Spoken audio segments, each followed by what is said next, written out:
Hey, how you doing? This is John, and welcome to John's Long Box. This is a series that I call Comics Great, where we just talk about our love of comics, everything that we like about comics. And this Wednesday on RJ's channel, The Fourth Age, he was just showing covers and talking about comics, and I just found myself really loving it because it wasn't we always see that Wolverine with the three claws. You know what I mean? And the Hulk's face.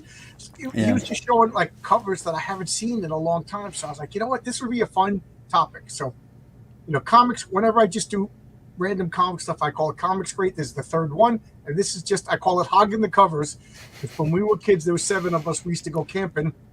And my mom would put blankets on us and quit hogging the covers. So I thought it was just a clever name. So there you go. Yeah, it's a great idea. The private chats for your sites, and I'll put it in the public chat. And before we begin, while we'll filibuster and waiting for people to show up, I am going to do my due diligence and have a commercial for my own comic book. Why not? I don't think anybody could fault me for that. So this is Heroic Tales #1. It's on Indiegogo right now. It's also on Fund My Comic, but this is the current campaign. And why am I showing this? Because I'm trying to let people know that I have another variant cover by Mike Gustovich. Man, I love this cover so much. This cover right now is only available on Indiegogo for another 48 days. And I was just talking to Fabrizio before we went live. The lettering of my comic is done. I'm talking to the pre-press guy. We're talking to the printer, and it's happening. Things are happening really fast. So it broke my neck, and it's exciting. Yeah, I know. I mean, speaking of covers, I mean, this is a classic cover. This really has like that great dynamic composition. There's a lot of stuff going on, and you can read it, which it isn't always the case with a lot of covers now. Yeah. I was big on the covers being representative of the material inside. So yes, that's the villain in Dr. Robug. He's the main villain of the issue. There's 2 villains, but he's the main one. And when Mike Gustovich read the script, he's like, I want to draw him. Because I wanted to keep him a secret. You know what I mean? Like, reveal the bad guy. But Mike was like, I love him. I want to draw this guy. He liked the descriptions of him. So all right, draw. But then I was like, I'm showing your cover last. Yours is going to be the last reveal on the last campaign. He's like, okay. And then Michael T. Gilbert's just like, I want to do this. It's robotic ants. So what about a picnic? So even though I was big on, I want the cover to represent what's inside, Michael T. Gilbert broke my rules. So what are you going to do? You hire legendary guys. You got to let them go. You got to let them do what they want to do. So there you go. Let me make this right size again. And we got Zach Tan over here. How you doing? Zach Tan? And of course, my comic is still on Fund My Comic. That's going to be my home going forward. I don't know if I'm going to be using Kickstarter or Indiegogo in for my next campaign, which I'm already working on, believe it or not. And let's see. This is an open invite stream. So right now, I'm going to show 10 covers. Fabrizio's going to show 10 covers. And depending upon how it goes, maybe you guys will show 10 covers. And where would we be without Zach Dan to give us a blessed day? A blessed day. And, of course, Fabrizio is one. I think you were one of the first people to ever come on my channel. You were like in the first 5 people. Yeah, I mean, it was great. I mean, I think it was probably one of my first interviews too, actually being interviewed for Horse Age Hoover. So, yeah, I was an Alterna fanboy, meaning I get everything by Alterna, and I just put in an order. I didn't care what was coming in it because it's $1.50 at the time, even if who gave a crap, right? And your comic, Josh's comic, and Brian Bow's comic all came on the same day. And I was like, because I'm the kind of person, if I want to see a movie, I don't see any trailers. I already knew I was getting the alternative. So I didn't even want to know what was in the bundle. You know what I mean? I knew that, King Cryptid, well, not King, this was even before King Cryptid. Yeah. So I kind of knew what was in there, but I didn't know everything. And I was like, what is this? What is it? And I remember reading T-Bird and Throttle. And like, my wife doesn't care about comic books. She puts up with me, but she doesn't care about comic books. You know what I mean? I actually went up and started telling her, this comic book is great. This is so good. And she was like, okay, that's great. You know, and then she's like, we're going food shopping later. Like, it didn't matter. But I was like, I wanted to talk to somebody about it. And then the next comic was Wolf and Batsy. And I'm like, oh my God, this is so good. This is so good. And then Horace H. Hoover. And I'm like, what this comic book like? Is this guy making a comic for me, an occult investigator in the 30s in New York with Lovecraft? Oh my God, it was like the best day ever. And that's when I said I'm going to reach out to these three guys, and we've been talking ever since. As you can see, my excitement's getting the best of me. Yeah, I mean, I was a fan as well, so I had never read, Wolf and Batsy and T-Bird and Throttle and a bunch of those, Voidwalker and all those, and it was really surprising and pleasantly surprising that they were at a certain level. I'm like, this is great. And then the fact that my book is going to be sort of bundled in with that was fantastic. Yeah, so and then I reached out, and then I realized, comic book people are people too. you can reach out and talk to them, and there you go. And I'd say Fabrizio, we must talk. Me, you, and Brian probably talk every day. Yeah. And if Brian, if you're in the chat, hello. So anyway, I was just filibustering. Oh, please check out Horace H. Hoover. This is you can get them directly from Horace, like your Horace now. You can get them directly from Fabrizio, and all the way from Pittsburgh. Crazy place, Pittsburgh. 3 issues out, and the 4th one is on its way. So there's a store with a bunch of stuff, books and some resin models and whatnot. So that's right. Your resin models are outstanding. Thank you. Someday in the future, I want a Patriarch resin statue. That would... Yeah, it is. It's nice having that. I mean, it's like the printed page is the ultimate, and then you see the resin model. That's I can't decide which one is more amazing to have in your hand. But guys, I've been telling my wife the comic book's almost here. My friend Jimmy, who's been with me since 3rd grade, me and him have been playing role playing. He's like, the comic book's almost here. Like tomorrow, me and him are going to lunch tomorrow. We're like, the comic book's almost here. It's just a matter of getting this pre-press file. So we're excited. We're like little kids. And Ernest, did you get Horace H. Hoover on my recommendation, or did you get it before? I'm just curious. There's postage out of Thank you, Ernest. Yeah. Pittsburgh wasn't destroyed like it was in Jim Shooter's New Universe. That was just a spitefulness because they didn't like Jim Shooter. But right, you survived the. I did. There's something special about putting fries on salads that protected Pittsburgh. It's some sort of magical spell. It's great. It's great. Wow! Instead of croutons. Yeah, a handful of fries. You know what's wrong with the salad? It's too goddamn healthy. Let's put some French fries on that damn thing. I didn't know we solved it. Oh, cool, Ernest. Oh, good. I'm glad you liked it. Thank you. Glad you liked it. Thank you so much. That's one of my things is I love all the local foods. When you go to a place. When I was in Albuquerque, I went to this place called Hurricanes, and they have what's called the disaster burrito. And I remember my friend Kevin, who shows up in the chats all the time, he was like, have you gotten a disaster burrito? I was like, no, tell me more about this thing. They're like 2 disgusting human beings. We drove out to this place, and they serve it in a styrofoam trough. I'm not even joking. I was calling it the infant. It is the size of an infant. Oh, my God. In a trough. They take a big swaddling clothes. It's like the baby Jesus, but a burrito in a plastic styrofoam trough. They cover it with sauce, and then here's the kicker: curly fries. So there's just curly fries on top. Man. And you're just like, oh my God, as if the burrito wasn't bad enough for you. You get curly fries with cheese, I'm there. There you go. French fries would probably work as I never thought of that. Yeah. Do it. I don't care what kind of salad it is. Throw some fries on it next time. Just try it. You'll love it. Oh man. I'll order, you go to a restaurant. It's like, I'm going to eat healthy. I'm going to order a salad, please. Side of fries. It's Pittsburgh style. I'm eating healthy.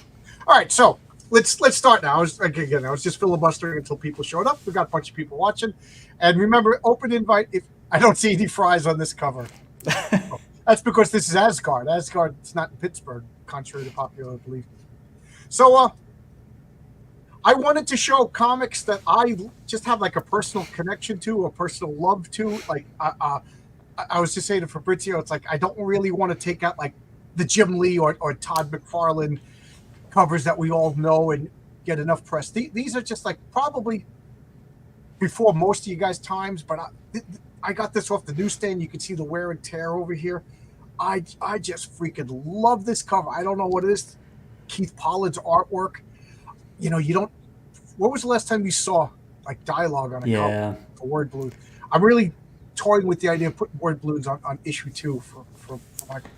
I love that. I mean, it adds to it. You can ramp up the mystery just with, an image is great. You see two people fighting, but then you can throw some dialogue in there and just completely add a whole other level to it.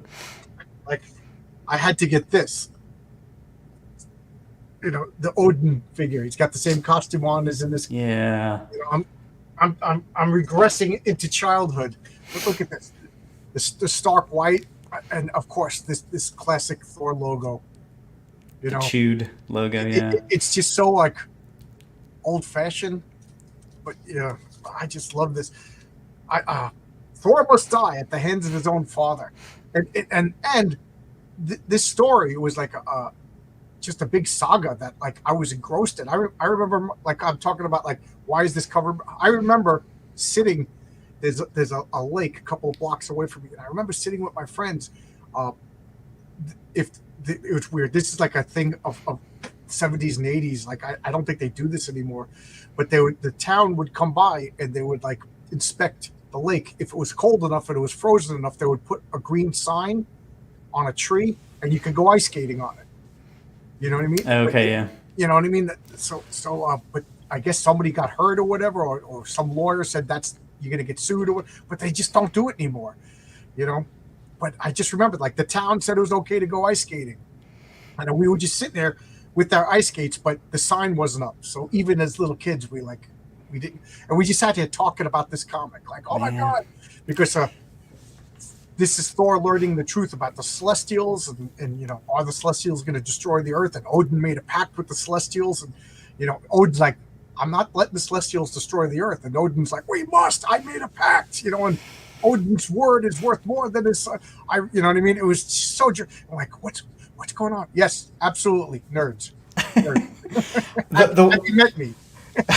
The one thing I kept thinking about is it is impossible to remove like the issue and the story from the cover. Like if you've read it, like it just it's impossible to take that away. I haven't read that one now. Oh, okay. It's a great cover as it is. And it's so good because Odin is just like, they draw him bulky, like this body shape just means power. Like he has the same body shape as Thanos. I just love this. I love Keith Pollard is I got to reach out to see if he'll come on my channel. I love Keith Pollard. So of course here's another Keith Pollard Thor cover. This means I just love this. This is Thor fighting the Eternals, and then this is he this is the Forgotten One, who later I think he becomes Gilgamesh and joins the Avengers. But this is what it originally looked like. I just love this.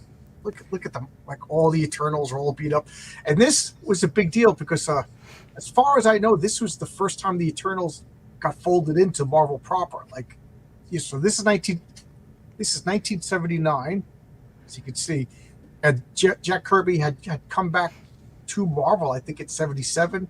He did 19 issues of the Eternals and an annual, and then you never heard of him, and the story wasn't finished. And now this is Roy Thomas finishing Jack Kirby's story, and the reason why this is so emotional. Mark is here with some facts. Both of these are inked by Bob Layton. Yeah, the Forgotten One may have done some. Yeah, in Marvel continuity, he did some of Hercules' labors that like caused a little bit of animosity between Hercules and the Forgotten One.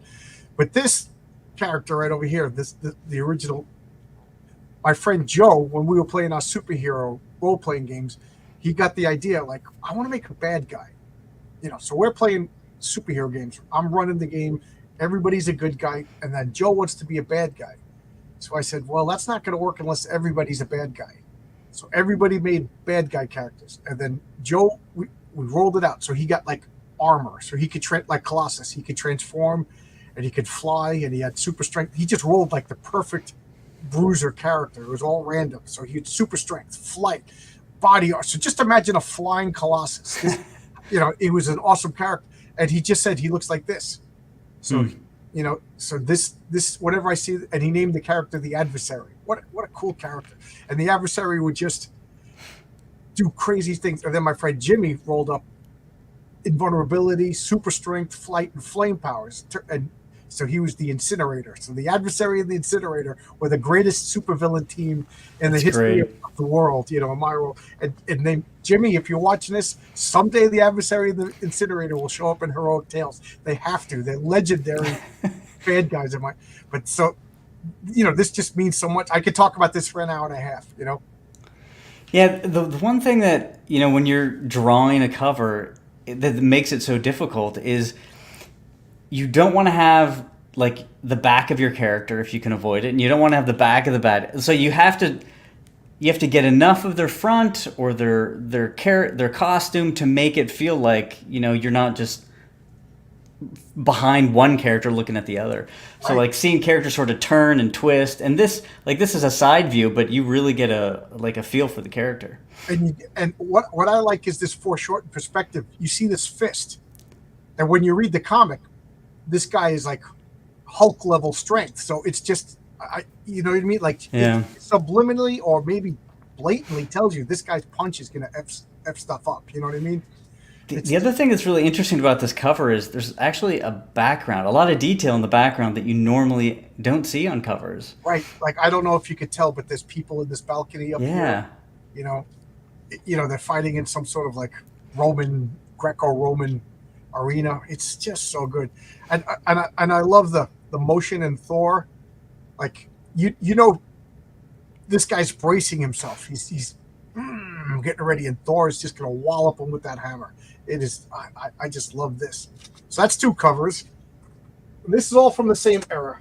When I thought of covers that I didn't. This cover, I must have put tracing paper. You could feel my pencil. I must have put tracing paper on this cover, and drew this over and over and over again. And my older brothers are motorcycle biker guys, and they freaking love it. So I have fond memories of me and my brothers just drawing this, and they weren't much. Everybody in America back in the 70s was into comic books to a certain extent, but I was the lunatic that stayed. But how cool is that cover? Yeah, that's great. That is awesome. Does anybody watching this have this comic or read this comic, or has anybody not seen this cover before? This is just one of my favorite covers of all time. Look at that. I've never seen it. And I knew your books would skew a little older than mine, which is kind of interesting because I'm going to be doing mostly 80s stuff. But yeah, I've never seen this cover. Don Perlin, Don Perlin does not get enough love. I did. This is one of my first videos. Matter of fact, I think I did 2 videos on this comic book. The first time I did it, I was like, like it was so early. I didn't know how to work the camera. I didn't know how to do anything. But this is just. I saw this on a newsstand. How can I not buy this as a kid? The motorcycle's on fire. And then I remember my 2 brothers were explaining to me, like, this is a Harley because of this, Oh, wow. It's so good.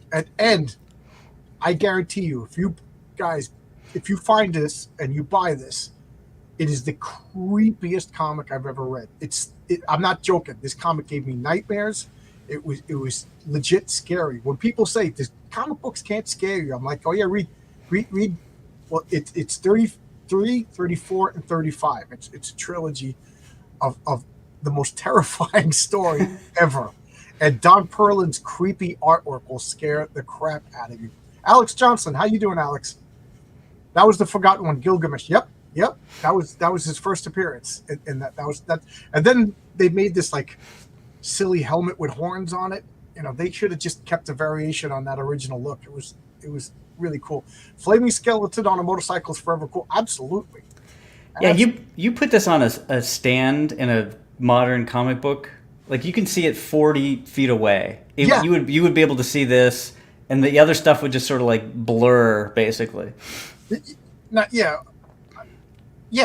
I know you don't have kids, but if you have like nieces and nephews or something like that, like 12 years old, try that as an experiment. Like put all your Yeah. comic books on a table with this on the table and see which one. What is this? What is this? They're Yeah. definitely gonna look at that. I don't know, man. Like, uh, I'm trying to think of like I don't have any. Of course, I don't have any modern comics right here, but there's just something about this old art. It's.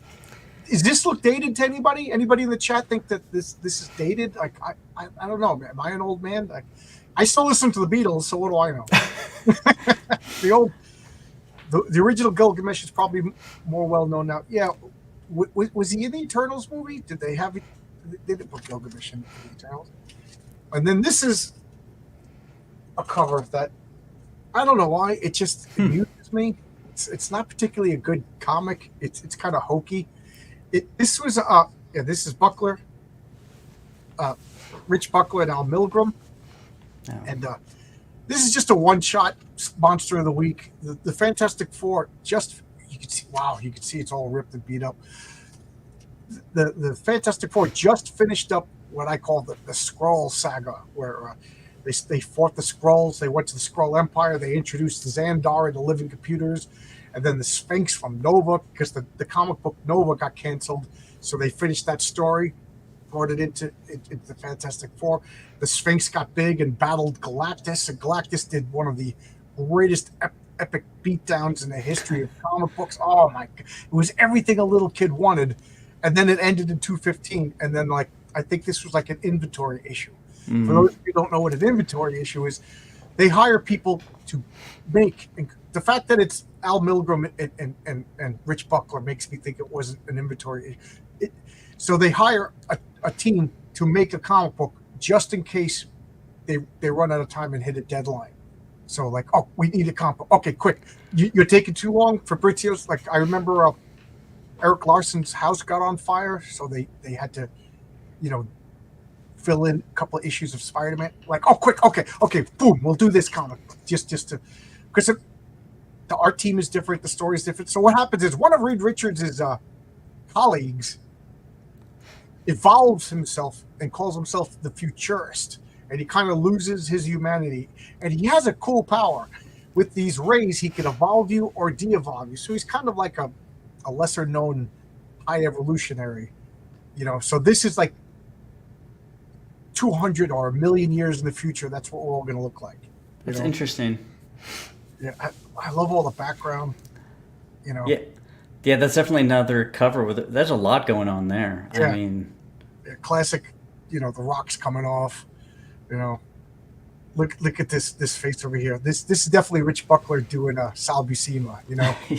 That's. I always say that there's a definite John Byrne face, there's a definite Steve Ditko face, and there's a definite Sal Buscema face. Sal Buscema draws these simian-looking ape-like thugs, Daredevil throws a punch and all these guys look like they just grew up in Tarzan's opars.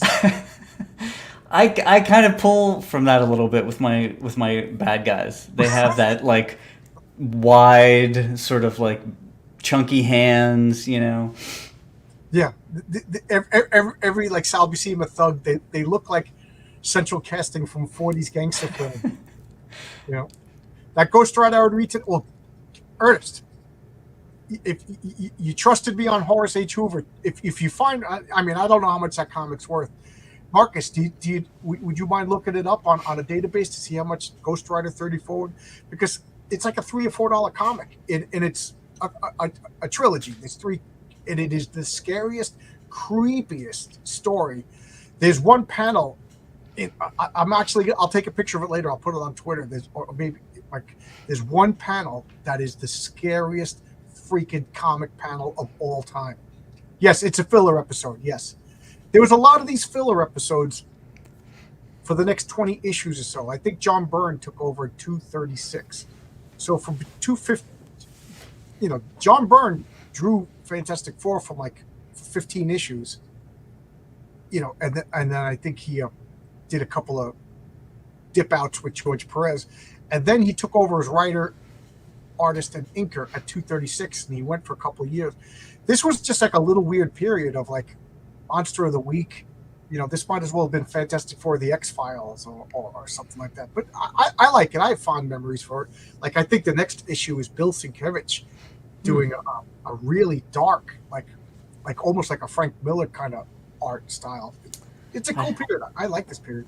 Look at Reed's face over here. I didn't know Sienkiewicz did any Fantastic Four.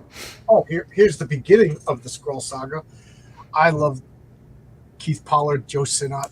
Look at this cover. This Skrulls all in judgment. I just remember this because this is more of a silly story than anything. I mean, first off, this comic is awesome. This is the beginning. So for the next 10 issues, it's one big Skrull epic story that culminates in Galactus and the Sphinx. Oh my God, it's so good. But they get abducted by the Skrulls and they're forced to fight the Gladiator, and then they're shot with these typical comic book stuff. It's like right out of Dr. Evil.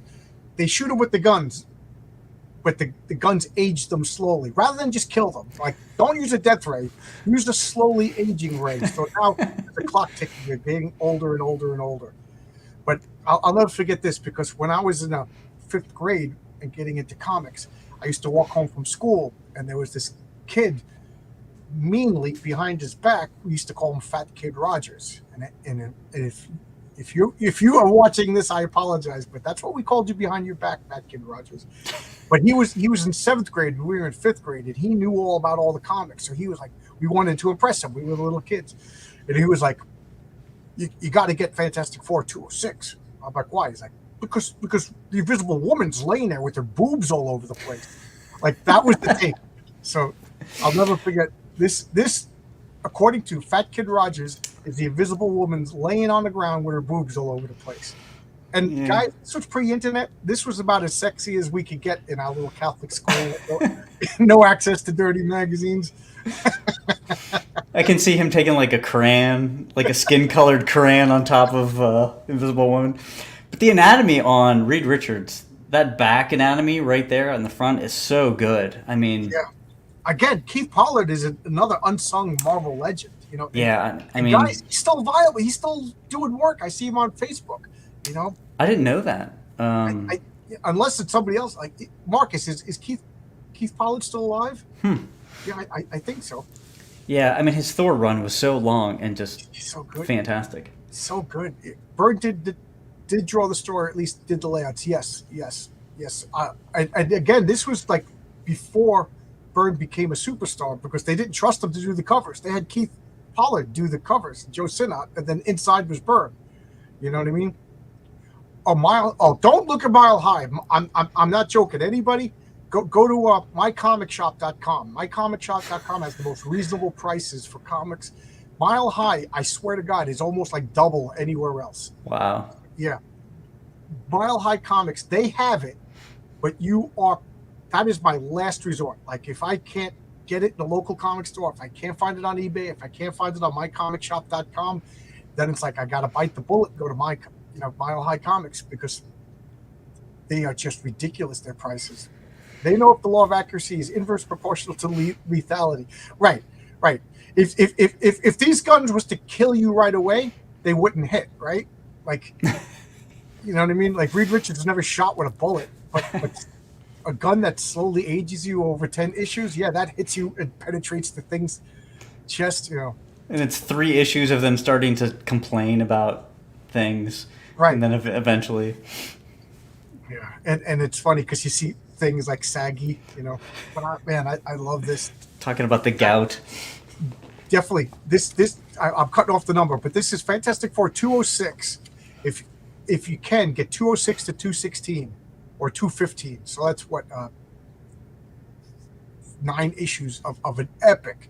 And it has so much stuff that the MCU is Xandar and a whole bunch of other characters join it. It really is like, they call comics epics, but this was like an epic. And then, of course, little kid me is like, they're getting old. How are they going to fight? Like, I thought maybe there was a chance that the Fantastic Four was going to die. There's no way out. What do we got? Oh, we got Luniverse. How you doing, Luniverse? How you doing? Zach Tan, stun beams are far more likely to hit than death rays and bullets. Yeah, nobody gets hit with a bullet. It's funny because Darkseid has those Omega beams, and And those Omega beams are supposed to be like, if they hit you, you're done. You're done for.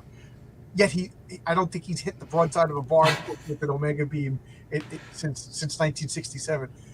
Yeah, the Mile High Comics website. Yeah, they need to update it. Yes. Yeah, Mile High has it at $30, but so that's what they do. They raise the price and then give you a fake sale, like the supermarket. The only thing worse than being a big pile of rocks is being nobody loves you when you're an old pile of rocks. Yeah, it's $11.99 on my comic shop. There you go. So here's the next, another Fantastic Four. This is the second Fantastic Four comic I ever bought. The first being the one before this. The one being before this has a good cover, but this cover, oh my God. Look at this. It's a freaking story. Look at that. Yeah. The Fantastic Four 188. I love these faces over here. Reed Richards is the Molecule Man. Jeez, man. We got Sue over here about to get destroyed. The Thing is fighting a animated street lamp. The torch is running around like, what am I doing? And I loved it. There's a whole page of dialogue. Yeah. The Molecule Man has taken possession of Reed's body, and now he's bringing all the buildings to life. There's no way we can stop him without clobbering Stretch O2. Oh my God, that's a dilemma, ladies. That's officially, Fabrizio, back me up. That is a revolting development. I mean, I love dialogue on covers like it. Just you literally want to just turn the page. Covers are great, but it's just you're started the story. You've already started to read the comic at that point. And pretty much this scene happens in the comic. You know what I mean? It's not like, look at this building. And this is George Perez and Joe Sinnott. So this was pretty much my introduction to comics. So, this is George Perez, like kind of aping Kirby a little bit. And then you have Kirby's inker. Oh man, look at this. The 34th Street Midtown bus. We got this simian looking Sal Buscema face, even though it's not Sal Buscema. It's just like Marvel just had like a background thug face that they just broke out. It follows not to be like artsy fartsy or whatever, but in composition, there's certain flows that just take your eye around a page. And this one, it's literally a circle. So if you start from the bottom, go up through the thing, up, it takes you in a circle. And that sort of circle essentially just engages your eye the whole time. Yeah. It's everywhere your eye moves. There's something like over here. That's Reed Richards. Oh. And then you look at the building, and there's this poor lady over here falling out of a window. I don't know if you could see, but there's detailed buildings in the background. Yeah, that's really impressive. I mean, that's actually a shocker to me. I'm not familiar with these. That's George Perez for you. It's just he'll fill a page. You open this up, and I remember there's one panel where they're walking down the hallway, and you see the tops of their heads, and you're looking directly down on them, and the walls are just covered in devices and everything like that. You're like, and it's Jack Kirby devices. They do nothing, and it's weird, and like, what could this machine possibly? But it's freaking cool. They introduced Terex as new hero. Yes, they did. Yep, I forget what issue that is. I forget exactly what issue that was. These are comics of my youth. Yeah. Fabrizio, Marcus, and I are close to the. But this, and when I look at this is why I get a little disenchanted with modern Marvel. Like they don't like a cover now. I just saw a cover. I was watching a video. And it's beautifully drawn. It's beautifully colored, but it's just a woman looking at us, and in the background, there's past versions of herself, and it's cool, but it's not a building shooting smoke. Kirby crackle, and Reed Richards is about to kill his own wife over here, and the Thing smash. You know what I mean? Yeah. They look like posed school photos or something. Right, something really contrived, but not engaging in the least. Even if they started to do old school colors, I still think that the layouts and the compositions are dead on arrival. But again, I'm going to bring this back for a minute. Look at this. This is just a portrait, but that is freaking awesome. Yeah. he's got that wide superhero stance. Even the skull face has emotions like, I hate being Ghost Rider. This freaking sucks. Yeah, I mean, Fire everywhere. but even the flames are at a diagonal. I swear, if that was drawn today, the flames everything would be very linear and just like overly structured. Yeah, I like what Mike's Total Dragon channel says. Anybody who reads Crisis knows Perez doesn't skimp on the backgrounds. Yeah. No, and Perez has been. He was telling Kurt Busiek when he did his. I mean, Perez had a couple of classic runs on the Avengers, but I think his last run was with Kurt Busiek when they kind of rebooted from Avengers #1 after Heroes Reborn. He used to tell Kurt, more characters. And Kurt used to be like, no, I feel bad. He's like, no, don't feel bad. More characters. That is tough. So, I mean, as an artist, even though I'm the writer, most of the time I'm like, oh, why did I write, all of these things on this page? I agree with Mike's Total Dragon channel says. Yeah, I think, and your boy Zach says this a lot, that a lot of the covers are portfolio pieces. Yeah. And they're not representative of what's going on in the comic. You know what I mean? Like, they're painted, not colored most of the time. Yeah, but it's like they're not dynamic. They're a pose or whatever. And then I don't know. Oh, what I always bring up what you said. Like, why did I write the scene in issue 2 of Horace H. Hoover? Is it the center spread, the library? Yeah. Yeah. That you're a lunatic for first off conceiving it, drawing it, writing it. But I don't think that if you don't know what I'm talking about, Horace H. Hoover goes into a library, and the library is like a pocket dimension, and it is the most insane 2-page spread. I don't know how you would have had another artist draw that. Like, how would you have described that? Like, yeah, that is one of those things where you have a vision for it and you're able to sort of execute on it. Yeah, I don't know how you would describe that. You really have to give the artist, reign on that.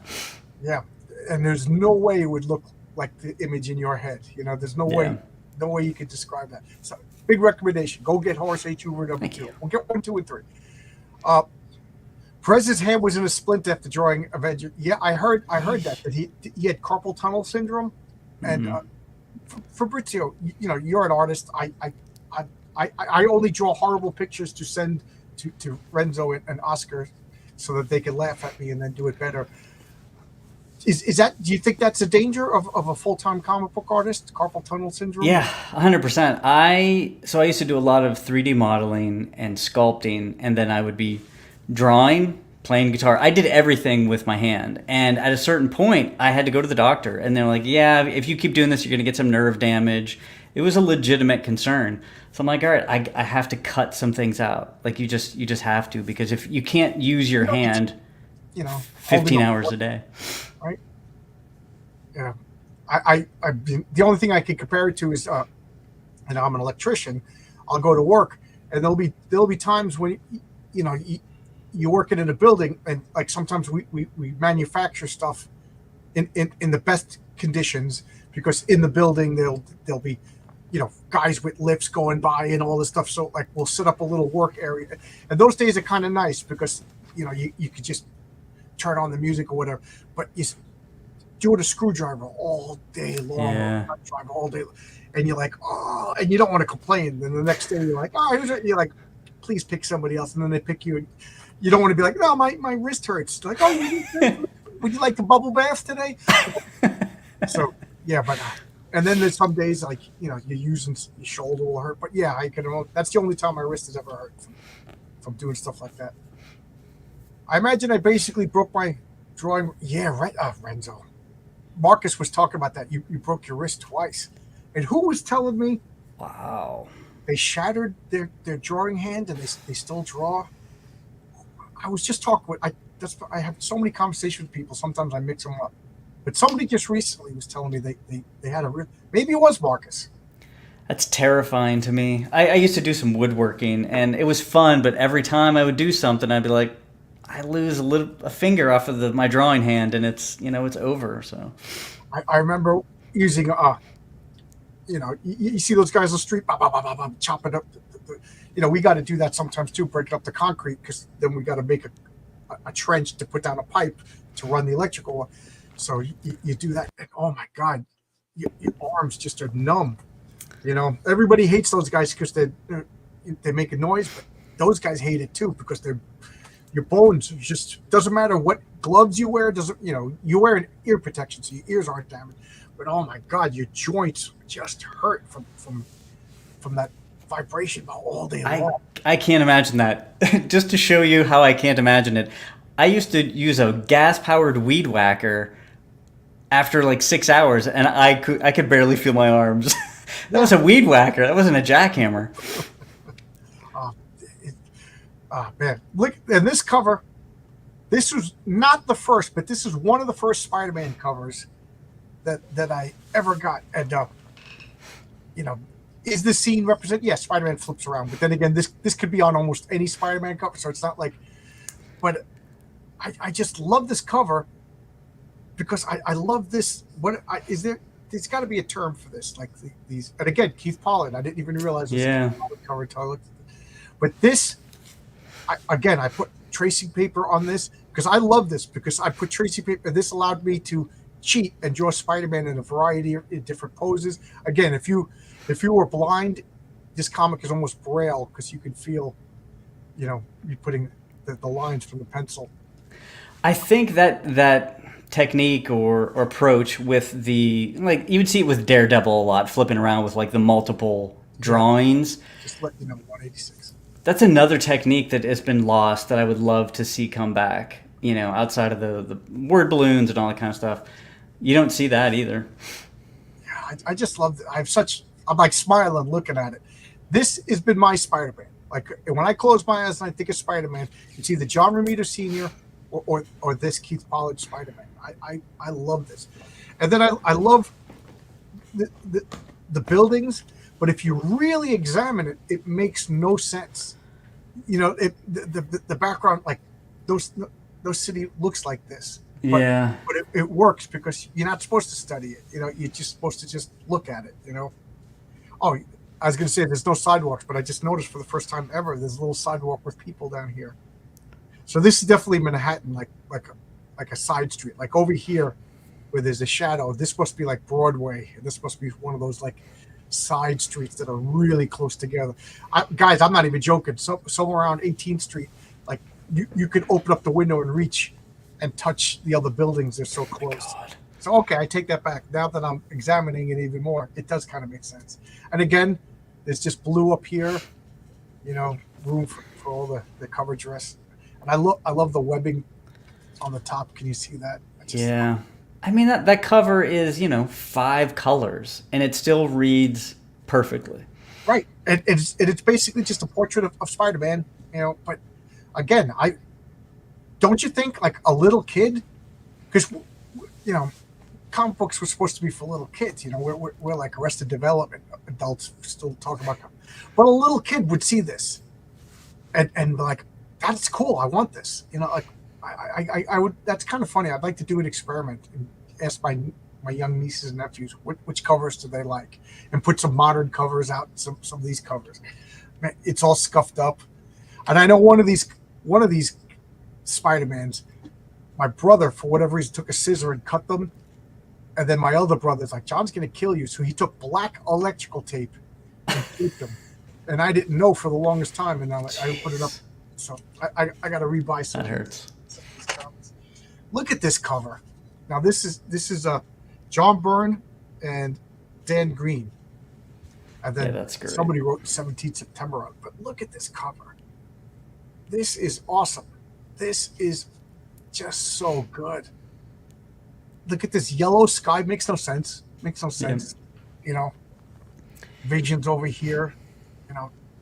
All the Avengers. To me, this was the coolest. And then Daredevil just because I think they just wanted to draw Daredevil. Guest starring Daredevil, the man without fear. I love this. This is so good. This is Carol Danvers back when she was Miss Marvel. Back, I love that. You don't mess with a Dave Cockrum designed costume. That is just a fabulous costume. Yeah, I love that costume. It's interesting. There's something evil this way comes. Obviously, a reference from Ray Bradbury. Something Yeah. wicked this way comes. And when you're a kid, you don't really get the reference, obviously. But when you're old, I'm like, oh, okay. That's a literary reference. Yep. I love this machinery on the back. Yeah. Captain America's shield. This is just so good. How did he get up there? Who cares? He got flung. He's Captain America. He's jumping. Beast. I love this like line so you can see the beast. Motion lines. Do we still show motion lines in comics? I do a little, but it's actually it's hard. I've been studying them. When you use them, like explosions, how that works. It's not used very often anymore, and it's harder than it looks. Yeah, I didn't realize this was a Dan Green.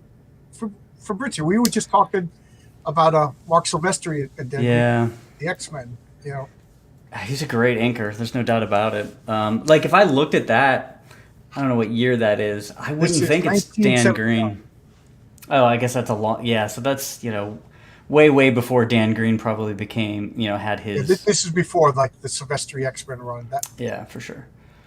I just noticed there's some comments over here. RTNZ. Hell, John just finished the stream about Galactus vs. Darkseid. Totally agree. That great covers. I have the fun. Yeah, because back then in 1979, there was a lot of comics. There was. I think Charlton was winding down, but there was Charlton. There was Archie. There was Harvey Comics. There was DC Comics. There was a couple of other weird comic companies that the names, and they were all on the newsstand competing. You had to make a cover that caught your eye. I was a weirdo that was like, doesn't matter what was on the Avengers cover, I'm buying the Avengers. I'm buying the Fantastic Four. But like for the most part, my friends were just like, "Why'd you get it? Oh, look at this cover." They didn't. If the cover didn't interest them, they didn't buy the comic. Yeah, I was the same way. I never had enough money to really like get a big run when I was a kid. So there's 10 comics on the newsstand. I'm going to pick the one with the best cover. Well, I'll tell you a little bit. So this cover price is 40 cents in 1979. So my mom would give me $1 a day for lunch money. And I would go into the Fred's, the stationery store right next to my school, and I would spend 40 cents, buy a comic book, and that would leave me 60 cents. I still remember this. So bagel pizzas were 25 cents. So that was 50 cents, and the chocolate milk was 10. Perfect kid economics. Comic book, 2 pizza bagels, and a chocolate milk every day. I would get 5 comic books a week. Wow. Nowadays, how much does 5 comic books cost you? Like $20.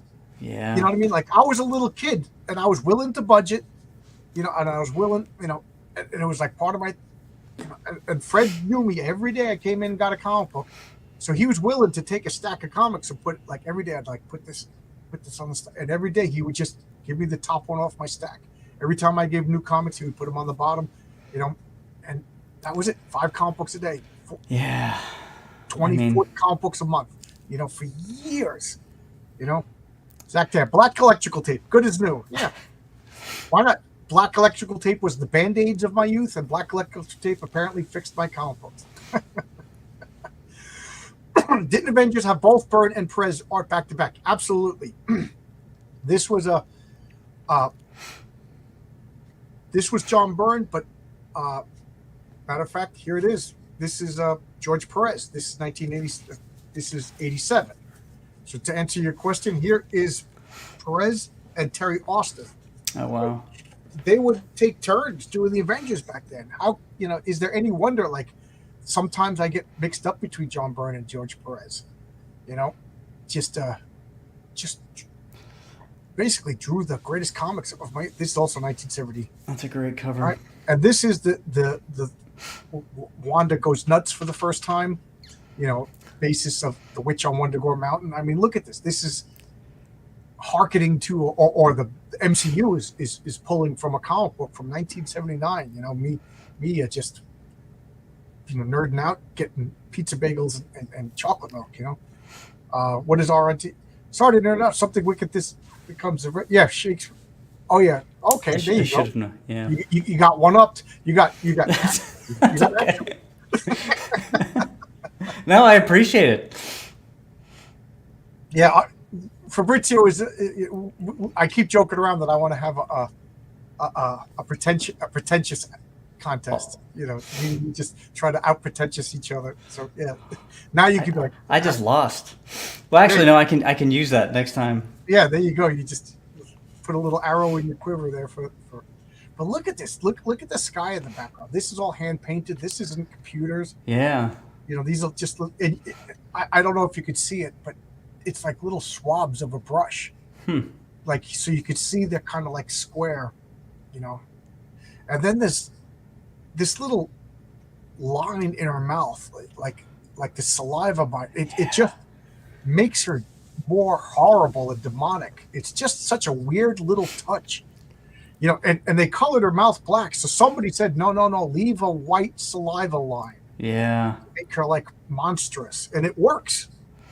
You know? Yeah. She looks evil as hell. Yeah, she looks sexy and evil. You kind of like, you remember when you watched Return of the Living Dead and Laura Quigley was naked on the thing dancing, covered in blood, and you're like, I'm kind of attracted. I should run, but I'm kind of attracted. And then, you know what I mean?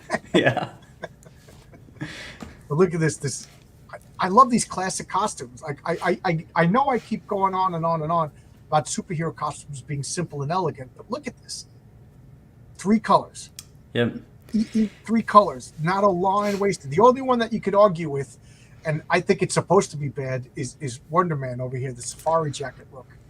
You know? Yeah, that's a look. But yeah, speaking of the costumes, because you know that color blue is used in 3 of the costumes, but the designs are so beautifully done. They're just still distinct, even though they're using the same colors. Well, they're using all of them have red except for Yep. Quicksilver. You know what I mean? 3 blue and 3 red, but weren't yeah, we were talking about like sometimes a limited color palette forces you to become creative. And I say this a lot with RJ that like sometimes if you're given constraints, it forces creativity. Like I don't know about you, but when I was a little kid, the teacher's like, okay, homework this on Monday, I want you to write like a 2-page essay about whatever you want. I was yeah. like, but if she said, you know, tell me about like you know, what you got for Christmas or something like that, okay, then you just write it. But you know, sometimes if you're not given limitations, Yeah, if they recolored that today oh my with God, the airbrushes and used any color palette, it would be incomprehensible. right, right. Oh my God, oh, that would be fun. I wonder if like I could talk to anybody, and they could recolor this, just to show Yeah. how it would look in a modern. Oh, that would be. If anybody's watching this and you're actually talented, unlike myself, if you could take like or this that Ghost Rider cover and recolor it, oh my God, I think it would get ruined. Yeah. Claremont would win that pretentious con. Yeah, well, Claremont is the font from where all pretension flows. You know, you know, before Claremont, like my comic book pretentiousness was like, what a revolt in development. I or like, how could something so big move so fast? You know, like the same cliched lines that they used over and over and over again. You know, I'm going to give him my Sunday punch. I love the thing. I love it. Oh, I have a character. I'm actually introducing him in Heroic Tales #2. He's called Sergeant Stone. And it was I went to a role-playing convention, and we played Village Vigilantes. And they're like, everybody's got to make up a character. You know, so I made up a character right then and there, Sergeant Stone. And it's a mix between Frank Rock, or Sergeant Rock, and Nick Fury. So he was, his origin was he fell into like the Rhine River, and he was fossilized or whatever it's called, petrified. So he's eternally a World War II veteran. Oh, So cool. he chomps cigars and he talks in cliches. Like before the fights, he's like, Fabrizio, I know you're scared. You'd be crazy not to be scared. That's awesome. So I'm going to introduce him in issue 2. I But love that. I don't know why I'm talking. Oh, he basically talks. He's like my version of Ben Grimm. He's a rock guy. He talks like an old grandpa, dated references. I can't wait. And then I don't want to. The other guy that's introduced with them is even better. That one I'll save. My favorite version of the Beast yet, and the other issue, that blue AP Beast, that is the best. I agree with you, Mike. Apologies for the pretentious Shakespeare reference. Which version of Evil Wanda do you prefer? This or Burns darker than Scarlet Evil Wanda? Yeah, she turned evil a lot. There was a lot of superheroes that were liabilities. Like I wonder the good to bad aspect of Wanda. Like, was she worth it overall? Like, she caused more problems. And I have to say, Xavier was another one. Every time you turned around, Xavier was turning in. He was either in Onslaught. If you remember the Micronauts, Yeah. X-Men Micronauts team up, he became the Enigma, and he was destroying the Microverse. That's a good point. I never thought about that. They like sit down and have a meeting and are like, we measured the pros versus cons, and unfortunately, Xavier, you came out on the cons. I guess that's what they did with Hulk, right? For like World War Hulk, didn't they? They're like, yeah, you're causing too much. Yeah, yeah. And how judgmental that Xavier was one of the people that actually made that call. It's like, yeah, Hulk's a problem. Which now begs oh man, like, again, I keep saying that I have no desire to write Marvel comics, but that's lying. Like, I would love to, and now I think, what about a comic, but instead of Xavier and Magneto turning into Xavier and Wanda merge and turn into like the evil being. You know what I mean? Wow. I don't know. Imagine a giant speedster. Yeah, that would destroy everything super quick. Don McGregor, I think, is even more wordier than Chris Claremont. I challenge anybody to read his original Black Panther comics. You can't read one issue in one sitting. You need to take a break. Your mind could. You remember in Amadeus when they say, like, the mind can only hear so many notes, and I think the mind can only read so many words, and Don McGregor crosses that line. Yeah, good stuff, but man, is it wordy?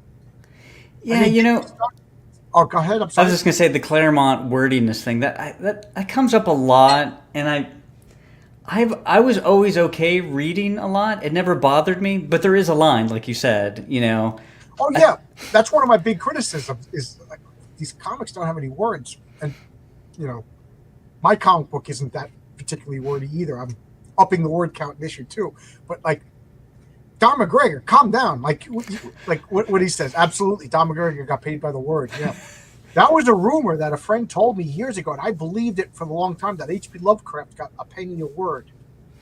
He was like, yeah, that's what they did, and I was like, okay, like a 12-year-old kid told me when I was 12-year-old, therefore it's the truth. Yeah. So for the longest time, I believed that he got paid a penny a word, because you read the Mountains of Madness, there's like 60 pages of just like, it was a rock. Yeah, I don't know. I know long time ago, like Dickens, he got paid. That was like they used to get paid by the word. Oh, they did. So there is truth to that. So maybe Carl was right. Well, I don't know about Lovecraft, but I don't know. Somebody in the chat can fact check. So Zach Kerr was saying, didn't she start as a villain as well as her brother? Yes, they both started as villains. You're absolutely correct.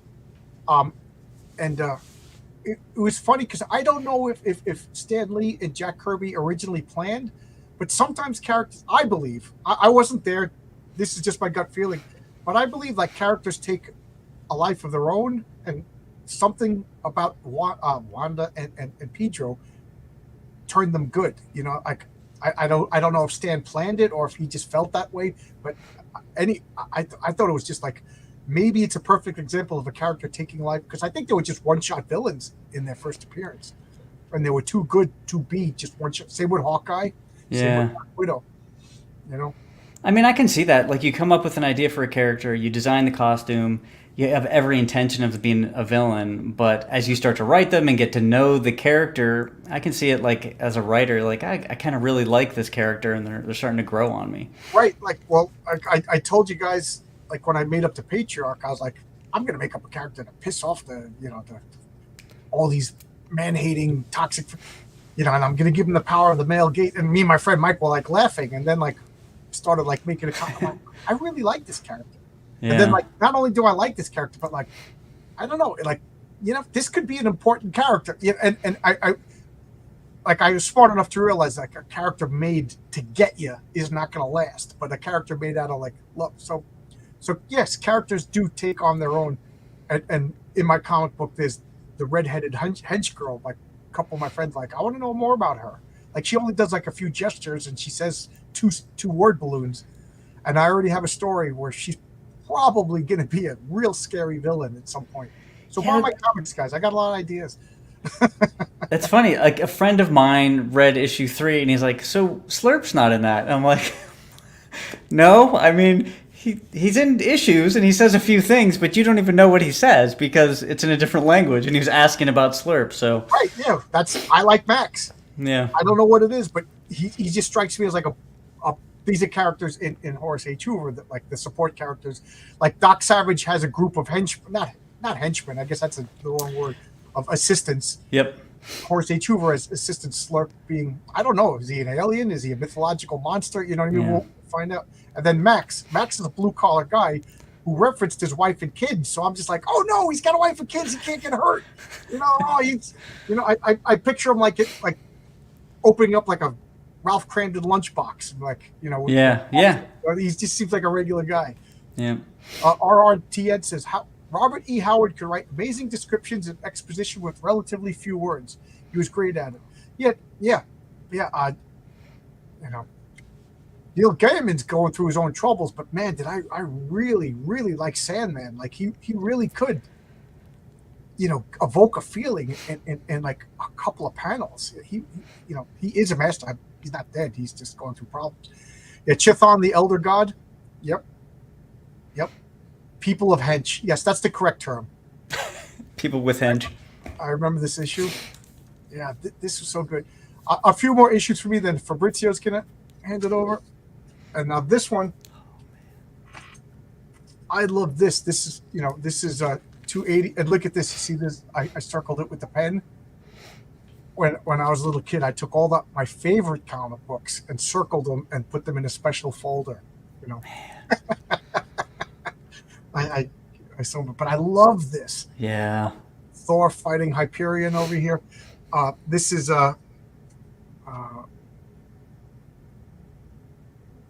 Joe Sinnott. So this is pure Joe Sinnott artwork. I think Marcus, would you check that? But I think this is Joe Sinnott. It just says Joe Sinnott. I know Joe Sinnott drew the Spider-Woman #1, but you don't see his art, just purely his art, too much. Yeah. I could see it though. It definitely feels like a Senate. The Sal Buscema stock characters in the background, and I just love this. And the funny thing about this is me and my friend Carl, when we were little kids, we were in like 3rd or 4th grade, and we would just we would sing this. Like we made up this thing, like we would take a bunch of comic books and sing, like all of. So this was like a hang up your hammer, Thunder Guard. You're just an Asgardian also around, compared to the atomic fist of Hyperion. The Thor musical. Yeah, just imagine 2 stupid kids in pajamas singing the word balloons on covers. That's so it's funny. Just a silly memory that I've had for years. I've never noticed this hipster driving the car. That would be me. That's funny. No way! I got to get home. But I love this. Hyperion. He's from another dimension. Yeah, that's a great cover. Back in 1978, they had multiple Earths and everything like that, but it was exciting because it wasn't overused. And if you went to this alternate Earth, there wasn't just another Thor ready to replace Thor. Like there was a whole nother slate of heroes that you're like, I want to know about them. Yeah, it wasn't a scapegoat. It wasn't like a Deus Ex Machina. Oh, we killed Iron Man. What are we going to do? Oh, we'll grab a new one. It was, like you said, it was new and it was interesting. Go to read descriptions that get to the point. Try Elmore Leonard and John McDowell. Yeah, a lot of those old, noir detectives just get right to the point. Like I love Elmore Leonard, yeah. I'm reading this. I read a chapter a day just to try to treat it like a comic. The first page, oh my God, there's a bad guy climbing up a construction site building in Manhattan, and it's just dripping with description. Like I felt like the humidity in the air when it was just so well described. Hyperion, evil Superman. I tell you, I became fascinated with the name Hyperion because of this comic. I just thought it was like a cool sound, Hyperion. Hyperion. You know, from that I learned Greek mythology, the Titans, and everything like that. I just, you know, a lifelong obsession just because what a cool costume. Again, 2 colors, yellow and red. Yeah. You know, and then I love this silly domino mask. Yeah, John's Longbox. I promise I won't sing too much anymore. I could feel everybody in the internet cringe. In the Universe musical, the Hawkeye show was kind of, I didn't see it. I got to see it. Oh, wow. That's Joe Sinnott, who did a ton of pencils for War Comics, Romance, and Christian Comics, Treasure Chest. Yeah, it's funny because in my mind this was Keith Pollard, but now this is my 10th comic, and then Fabrizio. But this one I want to show. This is one of my favorite covers. It's completely different than anything, but I love this cover just because the motion. And I'm so glad you're here because I want to get an artist's opinion on this cover. It's very simple. I freaking love those two are in motion. Just, you know, it's like a photograph. Yeah, it feels like a photograph. Like, I love the expressions on the face. I like this must have. I really wonder if Jamie Hernandez took a photograph and then drew it, because this is, to me, like if anybody talks about like your character's got to move, a drawing's got to move, this is immediately what I think. Love and Rockets 44. I'll just give you Love and Rockets 44. yeah. And this was the I bought Love and Rockets #1 off the stands when it came out. I actually bought 2 copies of it, and I hated it. I actually hated it, and I just put it away, never to be. And then, how many years later was number 44, and I saw this cover, and it was just on the stand. Larry had like a rack of like mature only, like you kids could. And I just looked at this cover, and I just broke down and bought it and loved it. No idea what was going on, and then went and bought all the back issues.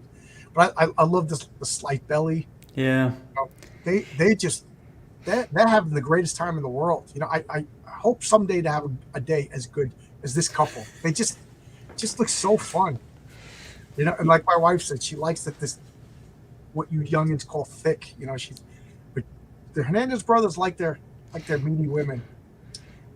Yeah, to me that's using photo ref really well. To me, it does look. Used to photograph or not? Yeah, I don't know, but it has a feel of like a photo reference, but it doesn't look like a photo, and that's where the magic happens. It might not be a photo, but I don't know.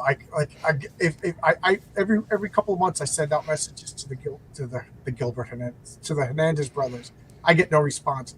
But this is one of the things I would talk to him. I'll probably talk to him for 20 minutes just about this cover. Yeah, that's great. This cover, you know, and there you go. So I'm gonna close this window. Okay, I don't want to up the suspense, but I got to run to the bathroom. I'll be back in 5 seconds. Go ahead. Good. You take care of business. Bring the camera with you to the bathroom. What button did I just hit? What? Oh, okay. So I don't know what I just did, ladies and gentlemen. I can't seem to stop it.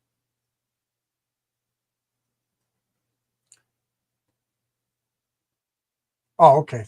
I hit the wrong button. I'm going to remove this. I'm going to make Fabrizio big, and there we go. So so anyway, we're going to look at the pictures in Fabrizio's background. That's an actual human skeleton. That's that's the person who gave the first bad review of Horace H. Hoover, live or undead in that. Look at the Gillman. But anyway, what do people think about? I'll make myself big. What do people think about just looking at covers and talking about like I know I get maudlin sometimes, but I just don't like all this negativity and drama and stuff, and we forget that we're comic book fans. Like, you know, again, everybody's invited. I'll put out the link. You know, to come in, grab some covers, and talk about the covers that you like. You know, it doesn't have to be like I would prefer if it's not a classic cover, like something that's like a little less known. that we could, why do you like it? Is there something like that? Love and Rockets, I like it for the motion. That Spider-Man because I must have traced it 900 billion times. What do we got here? Hey John, I'm quite sad hearing about Gaiman's problem. Yeah, me too. I don't want any problems. I mean, even though Gaiman was kind of a jerk to me, I don't want revenge. I'm not that kind of person. I met him in 2010, and he was very nice. He seems generally pleasant, but I like his books more than his comics. I never read any of his books. I bought American Gods, but I bought so many books I kind of forgot about it. I just tried to promote your book to the chat, but it didn't work. I tried. Oh, what do you mean? To my chat? Yeah, you have to be a moderator. I'll make you a moderator, Dirty Fatty. Fun stream. We did this at the Hickory Con when Andy Smith. You talked about covers? We like stuff? I thought we just hated bad stuff. I know. It's funny that you said that, but I am of the age. There's plenty of things that I hate. Oh my God. If I wanted to, I could be get off my lawn, old man. I could be that guy. But I remember Kevin Smith gave his story that his wife basically told him you have a problem arguing with people on the internet, and this was probably around 2007. If you met 2007, John, I was on forums arguing with people. If anybody remembers Newsarama, I was Food Eater Lad. I was like the most hated person on Newsarama. I was arguing with everybody. I had a Wikipedia. People wrote Wikipedia about Food Eater Lad, how the horrible person. And then one day I said, why am I arguing with people? So I realized there's plenty of things that I hate. Why talk about them? Yeah. I think it's something with age. You guys are going to hit your 50s and you're going to be like, I hate to say it, but you went up that hill, coming down that hill, you don't want to spend time with stuff that you hate. You want to spend time with things that you like. So there you go. Now that I thoroughly depressed everybody, I don't want to do that. Let's do Fabrizio. There you go. Yeah. So these are going to skew older. I mean, newer, I should say. Yeah. So what year is that? So this is 87. So the year I graduated high school. So I was. I graduated high school. Yeah. I was 12, 11, 12. So, So let's start with this. So Thor, right? Probably my favorite character out of all the Marvel. So I have probably the most Thor more than anything. I had to pick, one of my all-time favorite artists, Ron Friends. There was many covers to pick from, but I picked him. I sent messages to Ron Friends. Let's see if he responds. So this is one of the reasons I love this color. First of all, the colors. This just pops with the yellow in the background, the red, the blue. I mean, you would see this 50 yards away, not 40 feet. Yeah. Look how limited. There's not a lot of colors. Yeah. And I love, this is a new Thor. And I saw it. I'm like, what is this? What's going on? And I know he had the gold armor and he changed a little bit, but this really felt like a new thing. I mean, it says brand new era, once and future Thor. And then you have these punk rock follower looking guys and yeah, I love all the punk rockers back that they from 1970 to almost 2005. They had the same punk rock guys.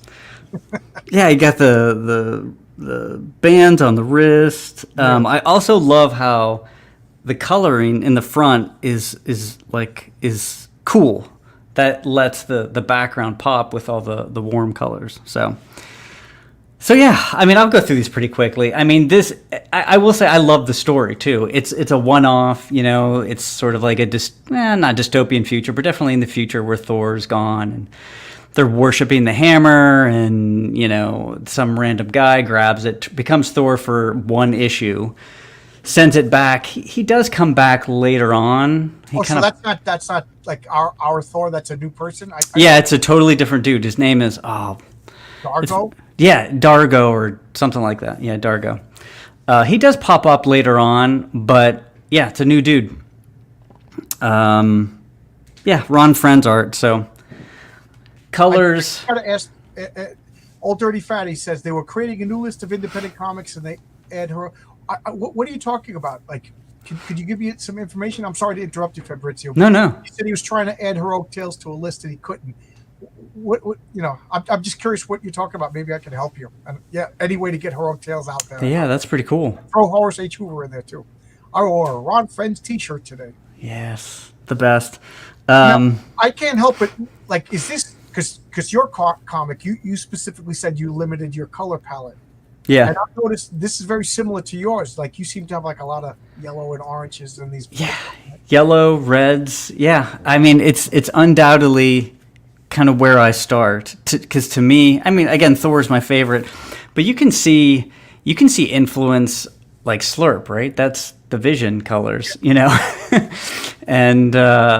he reminds me of like the Golden Age Vision, who like appeared in Smoke. If you know that character. I don't. Yeah.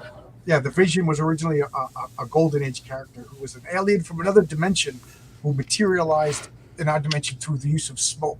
Huh. Pretty creepy character. Yeah, but I think color palettes really kind of pop for me. So, whether it's Thor, Captain America, or whatever. So, yeah, this is number one. This is one of my all-time favorite issues. And I remember buying this. It was a late night. You go to the mall with the parents. Everything sucks, but you do get a comic. And on the way home, I'm trying to read it in the car with like the headlights, from the passing cars, but you can't quite do it. Man, I love this issue. Market says it's inked by Brett Breeding. I just looked at that, and I never realized that before. I mean, the inking is great. I love like the soft inking, like around the thighs. That's really nice. This era of Thor is very underrated. Yeah, because this was after the Walt Simonson run, so I think a lot of that to me like that's like you're going on after Jimi Hendrix. It's like what are you gonna do? Like, I mean, oh my God, Gru. As far as like the Thor stuff, the Simon stuff is amazing, and the Pollard stuff is amazing. I even like the Sal Buscema stuff. So. And Into the Friends stuff. So I feel like there's, 200 issues of like great Thor comics. Yeah, absolutely. Okay, so Gru, this is mystery for me. You're like, oh, it's a new Gru comic. The color palette is pretty muted, but then you see Roberto's skin hanging off, and you're like, you freak out. You're like, what's going to happen? Roberto is his beloved sidekick, the dog. Yeah. So that, I feel like, is just a perfect little, like, mystery on the cover. It's just enough. I love how worn it is. You can see the little creases on the spine. Yeah. This is, what year is this? I don't even know. Yeah. And the logo with the swords, classic. That's Epic Comics. It's probably, like, 89, 90. Yeah, all right. So, Gru, one of my favorites. I love Gru, guys. I can't recommend Gru enough. It's funny. Sergio Aragones, his artwork, if he's another guy like George Perez, will throw so much into a page, so much into a panel, that you almost swear it's animated. Yeah, he's one of my favorite artists. I've tried to like track down original comic pages of Gru. I can't find them anywhere. I would study that.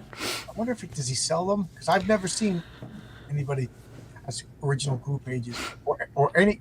It's funny. I'm moving my wire, but that's your wire. Oh yeah, that's my headphones.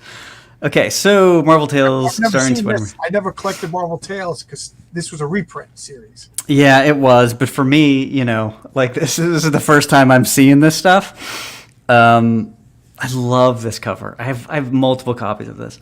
One of the big things, again, is the color palette. So I look at Captain Britain, which I love his original design. I was just about to ask you, which costume do you like better? Yeah, I like the Excalibur one. I feel like it's a little too busy. It's a little, I don't know. This to me, with a gold lion, I mean, come on. It's fantastic. And these two issues are Byrne wrote them, and it was Arcade. Is that his name? Arcade? Yeah. Oh, so this is Marvel Tales.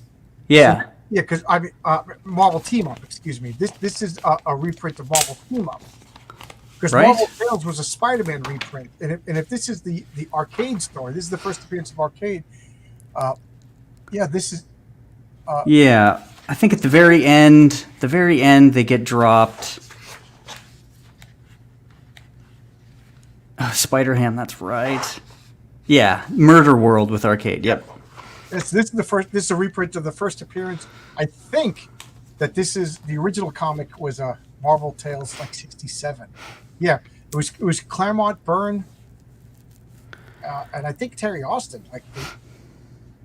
And it says So, Marcus says it's a President cover. is it? I thought it was. I'm sure he would know. It doesn't look like Perez to me, but maybe I'm wrong. Yeah, the musculature it looks like on Captain Britain. Huh. What do you know? I totally just assumed it was. Okay, cool. Oh, yeah, here we go. Originally presented in Marvel Team Up number 65. Yeah. Oh, I was close. It's 67. I love the girders. Yeah, so. I love the construction workers without any protective. They would all get fired today.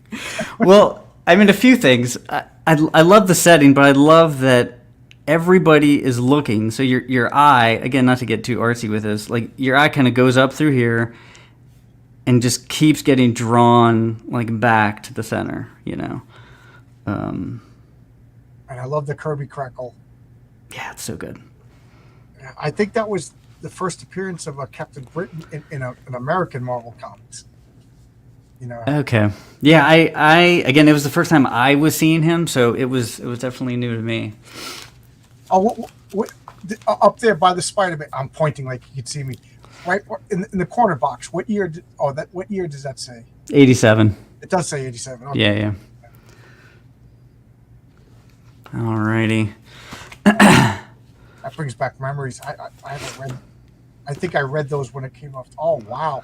This is one of my first like intros to horror. I think I mentioned we did a stream where we talked about like the first time we saw like a monster in a comic or something like that. And I think this was it for me, you know, Dracula in a Thor comic. Yeah.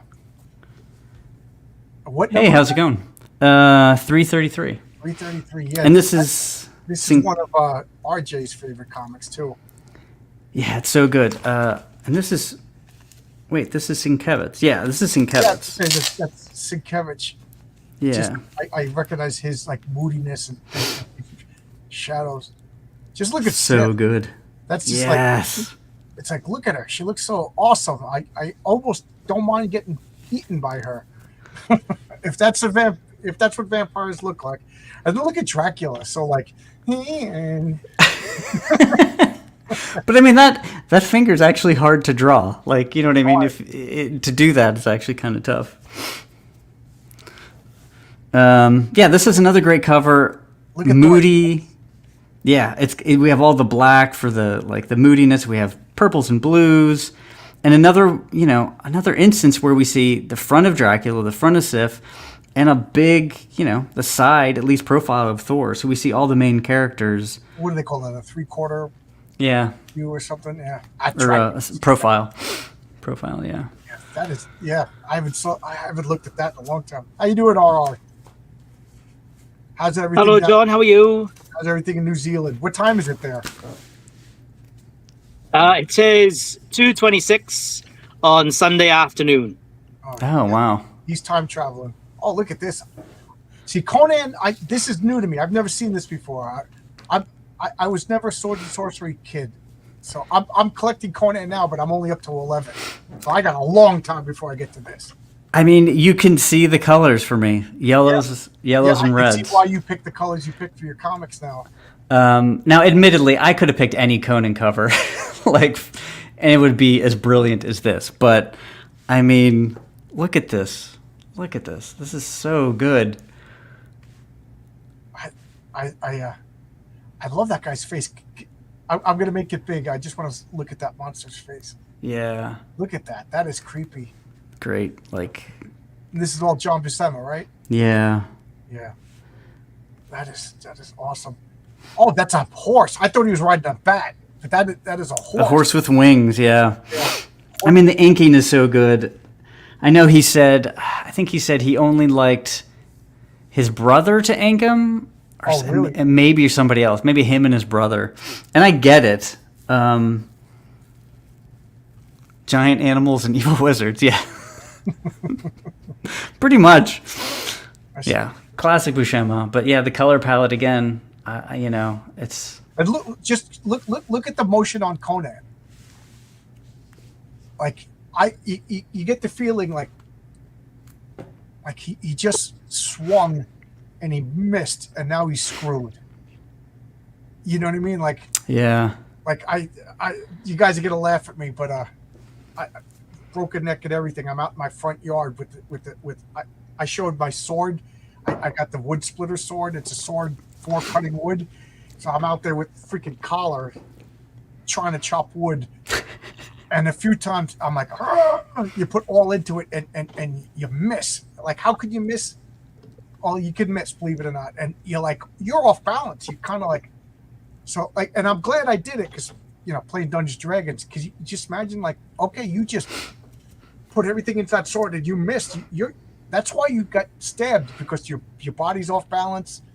You know what I mean? Like, I could just see Conan is just like, if this isn't like,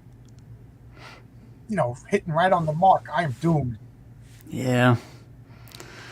And Monster just has too much joy in the fact that it's that is good. Yeah, it's a great one. I mean, they're all fantastic. It is 179. No, did it say what year? Oh, year? 75 cents. It's got to be what, 86-ish, 87. That's still before computer coloring, then, right? Conan is the reason why we don't have magic anymore, right? Yeah, he would just. Oh wow, look at that. What year is this? Thundercats, gotta be mid 80s. 85. Yeah, 85. 85. Okay. Yeah, I love that. Alrighty, let's see. Yeah, these are all from a very specific era. I mean, these are. He looks powerful but not bulky. I agree. Here's another Thor again. But not a sword and sorcery guy. Yeah, but I was just writing like a little article for Heroic Tales letter page, and I even said that I played Dungeons and Dragons, but somewhere around 1983 I discovered Villains Vigilantes, which is a superhero role play, and I never went back except for a short period of time in college where the guys didn't want to play superhero role playing, but they wanted to play a Dungeons and Dragons game, and then I said, okay, we did a campaign, let's go to the superhero. I never went back. So yes, I was always a superhero guy. I only played D&D because there wasn't a superhero game at the time. When I discovered it, that was my thing. Oh, I remember this cover. Well, it's funny you mentioned about the sword and sorcery. So anything that even smacked of fantasy, I was in for. Hence the Black Knight. To me, this is a fantasy cover. It's right. A knight, God of Thunder, and an Arthurian knight. Yeah. So anything that smacked of fantasy, because I didn't get a lot of it. It's kind of a theme for my stack here to some degree. I'm trying to read. Who's the artist? This is Ron Friends. It says. And Brett Breeding, yeah, another Ron Friends. This is just classic. I love this. It just goes to show you can have a white background. Oh, there's a stain on it. Oh man. There you go. That you were eating SpaghettiOs that one time. Probably. Silly. I'm sure that Silly Putty has touched a few of these pages. Oh, wow, guys, that's a deep cut. Does anybody remember Silly Putty? Why you would be on a comic book? We won't answer that for a couple minutes to see if anybody knows what we're talking about. Ugh, it hurts. It hurts thinking that I did that. But John liked his brother. Okay. I bought almost every Marvel comic that year that had the stylized M with the black suit face. Yeah, I pretty much bought every Marvel except for Conan and things like that. David Alicius. Hey, how you doing, David?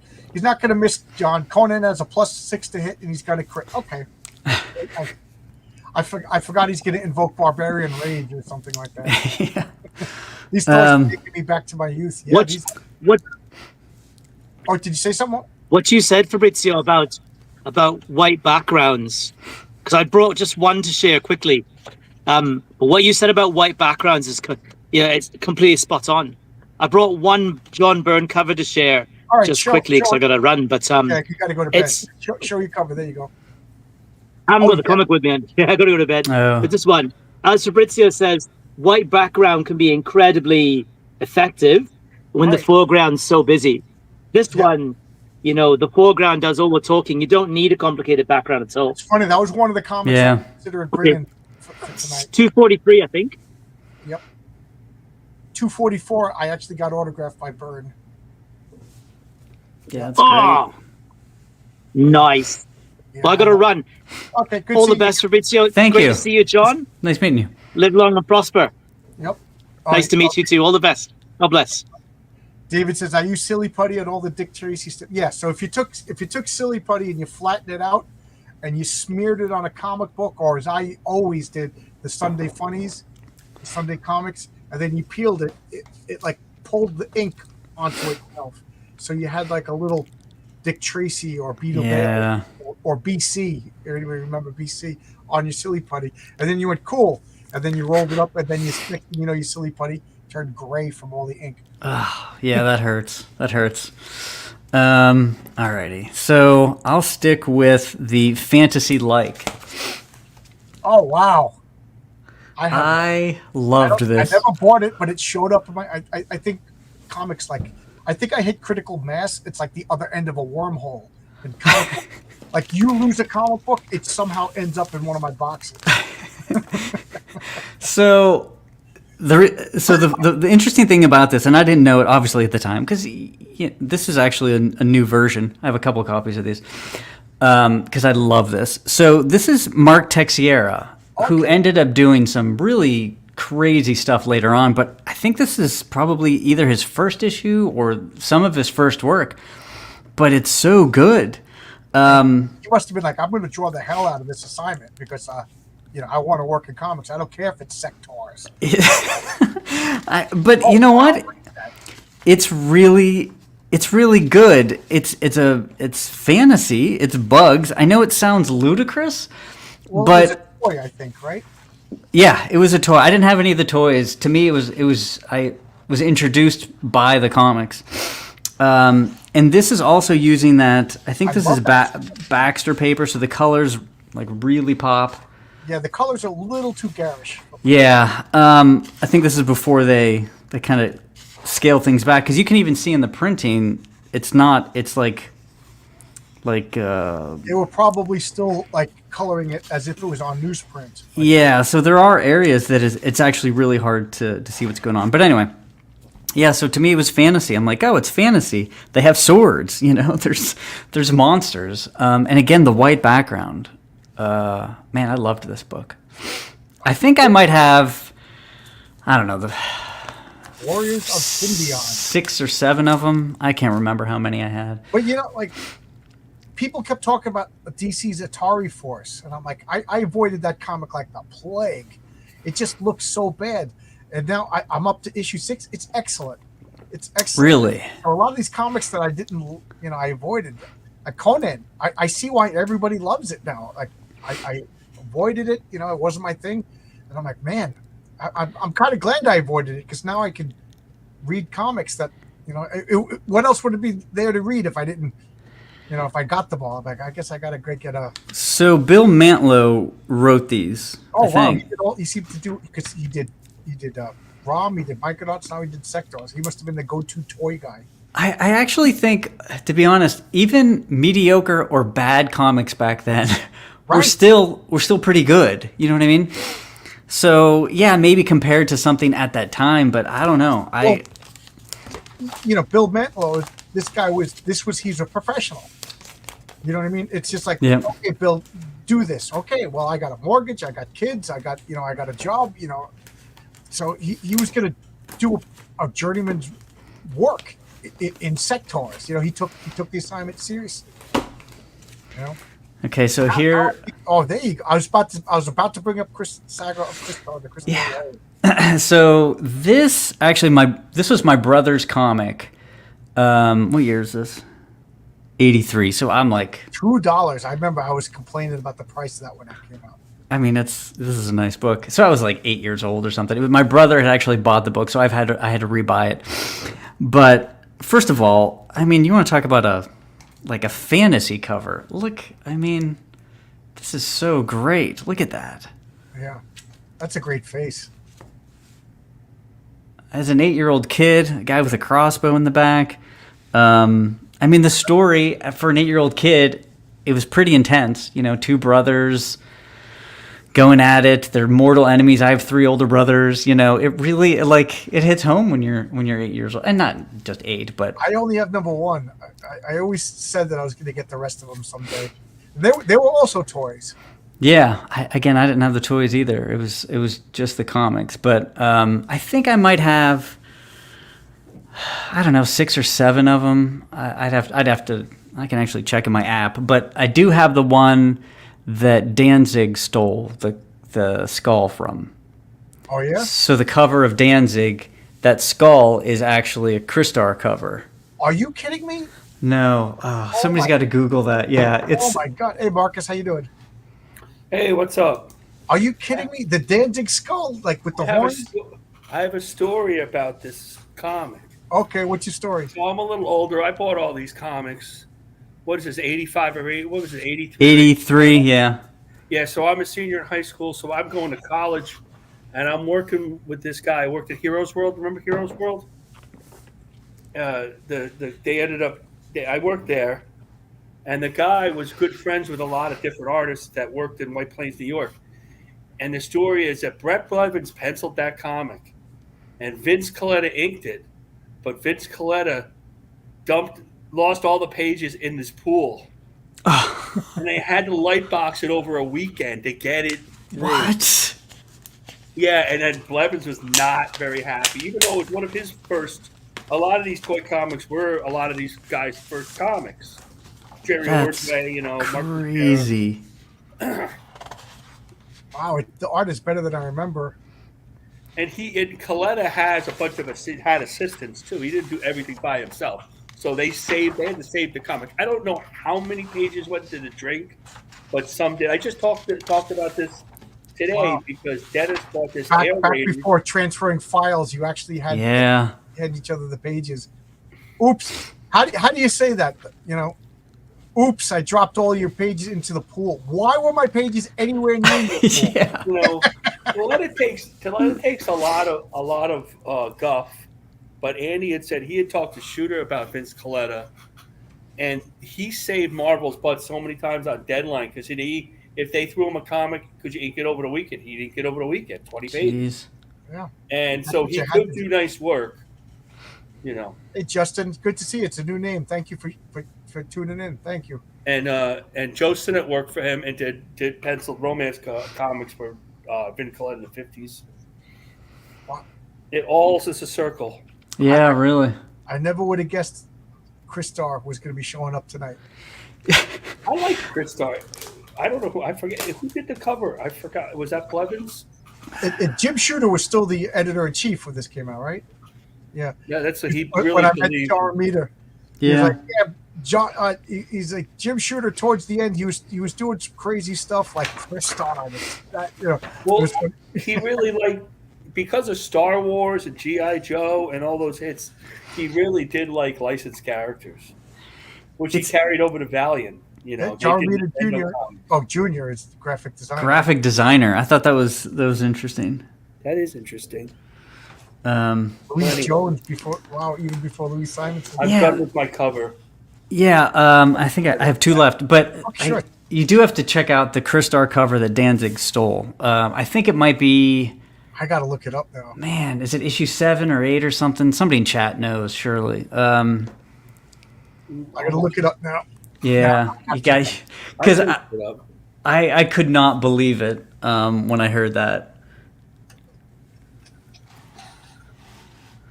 So this Dan Braga has a Danzig story as well. Not that nice a guy. Crystar. I don't think it's 7. Yeah, if you just here it is. Is this it? Yeah, this is it. This is number 8. Number 8. Okay. Yep. Number 7's got a cool cover though. 7. He just traced it. It's so funny. So many of these stories, these covers, are Michael Golden covers. The Crystar ones. The late after issue 3, they're all Michael Golden.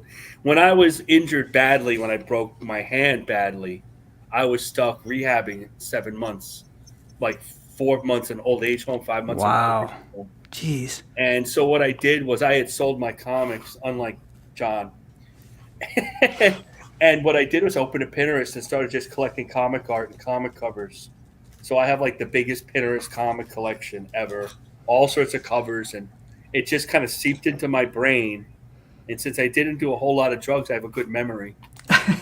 So I do double check all my stuff because sometimes I am wrong, but I always do look. You know pretty much everything.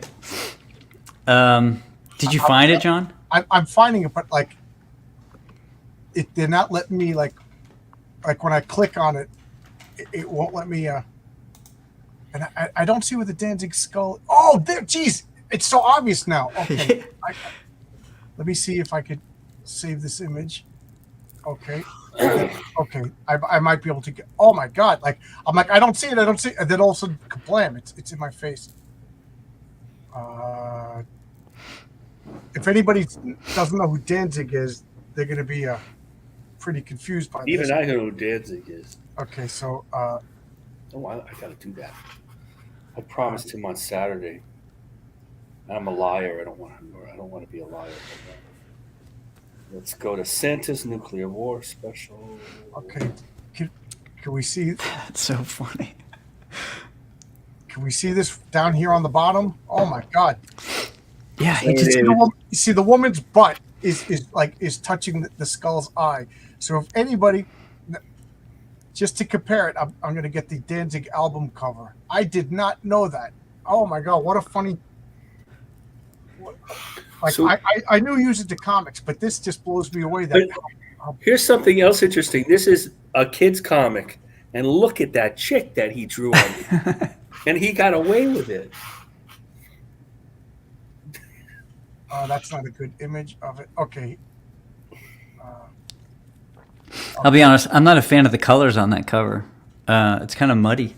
Probably colored by Michael Golden. He's a prickly pear, as John would say sometimes. Why can't I share this? I guess I gotta close that. Hold on, let me try it. Hold on. Yeah, it's funny. You know, when I was going through some books, so my comics aren't easily accessible. There we go. That is the same freaking skull. Oh my God. And I remember. Do you remember when Danzig was going around telling everybody that he was cast as Wolverine? I do remember hearing that. Yeah. Yeah, like Because he's really short, right? Yeah. well, physically he would have looked like, but can he? Yeah. Yeah. Physically he would have been perfect because And Danzig, contrary Dan- to him, he's a midget.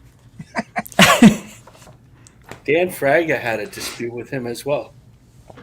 With Danzig, Panel and Talk Comics. Justin, do you have covers like ready to show? I got 2, and then I can head out. Justin's asking if you could come on. This is an open invite. But if you have covers to show, then yeah. That's Magnolia Rocket Me. Yeah, I remember Yeah. that. Yeah, this was 85. So this is before I really knew Mignola or anything about it. And obviously, even Rocket Raccoon, I didn't even know him when this came out. Right. I think that was my first exposure to Rocket Raccoon. I just bought it because I was a Marvel freak. He was in the Hulk.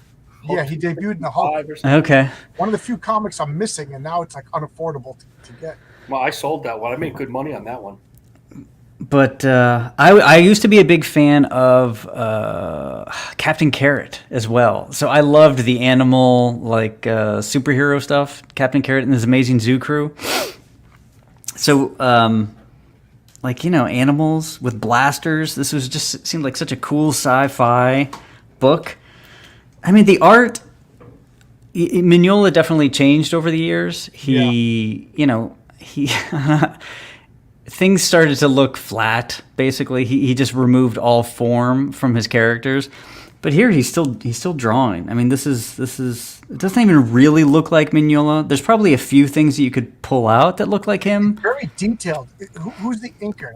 I wonder, did the inker fill in the details, or is that all Mignola? Because if you read Hellboy now, it's almost like minimalist. It is, and I'm not really a fan of it, to be honest. You don't like the modern Hellboy stuff? Well, like even in Hellboy, he started out different, and just slowly, he started to drop details and drop form over, and it really is to the point where I'm like, it's more like graphic design than drawing. Yeah. Yeah, I think I agree. I gotta say, like when I look at Cosmic Odyssey, that's I don't like it. You know, everybody looks squat and blocky, so I never really liked when Mignola was like. Did you ever see Mignola's Superman? No. He looks like he's got a dump in his pants or something. You know, but I love like this is awesome. Yes. So I like when I'll never not think about that now. Thank you. What's that, Marcus? I'll never not think about Superman having a dump in his pants now. Well, I have to say when Will Eisner draws Superman, Well, Will Eisner it looks dumpy also. Yeah, It looks like a dock worker wearing a Superman costume. That's the only one that he only time he drew Superman. They really had to talk him into doing that. He would have had no use of drawing that stuff. I love that rabbit with the ray gun in the background. Yeah, so that's this stuff that kind of looks like classic Mignola to me, you know, with that like the silhouettes and the black and the white. I don't know who AS is though for inking. AS, AG, Al Gordon. Was that a G? I think it's a G. Oh, it is a G. Okay, yeah, right. Yeah, it's Al Gordon. So got some record. Got one more left. Now this one is again, it's just it made me happy as a young child. This was wild to me because I had never seen costumes like that. It's just crazy. And if you look at the inking, I mean, this is pointillism. Like this is not. What's pointillism? I never heard that. Essentially, it's you just two tiny little dots instead of like hatching where with lines. You just do dots. I don't know if I know there are covers out there, but I had never seen anything like that for these tentacles. Vaughn draws pointillism. Drew Friedman. Yeah, it's stippling. I'm sorry. I shouldn't have said pointillism. Pointillism is like an art movement, but it's stippling. Yeah. Well, right. Drew Friedman did that when he used to do all his celebrity things for the Village Voice. I love that Cthulhu type monster. Yeah. So this was fun, just because it was so crazy to me. I didn't know. Did I see that was Star Comics? Yeah. Yeah, Star Comics was a Marvel imprint for little kids, which I think is something that we're kind of forgetting about. So this was aimed at kids. So I'd be really surprised if there was like super sexy chicks, like Marcus said, that woman hanging out on that skull's butt. Yeah, that was, you know, I don't remember Crystal having like sexy butt girls on. So that's it. I like the guy in the purple armor. Yeah, it's funny when I look at it now. I picked this because I was obsessed with it as a kid, but I kind of pick it apart now. You know, like what is good and what isn't. Alex says another 80s. I didn't know this was a cartoon. I just figured it was toys. But then again, toys. Back in the 80s, guys, it was like if there was a cartoon, there was a toy and there was a comic. Yeah. So it's funny because whenever I was going through my books, I very purposefully, I'm like, well, I could just grab any Mike Zeck book cover, you know? Like there's a bunch of covers that I wanted that I just kind of assumed. I could have picked any, you know, Simonson cover. So I picked things that I thought were interesting and different. So this is a pretty good cross-section of my childhood in the mid-'80s. But that's interesting. Like I was sitting next to Dennis Turner, and that's what he did. He picked up Air Raiders. It was a Star comic, 4 issues.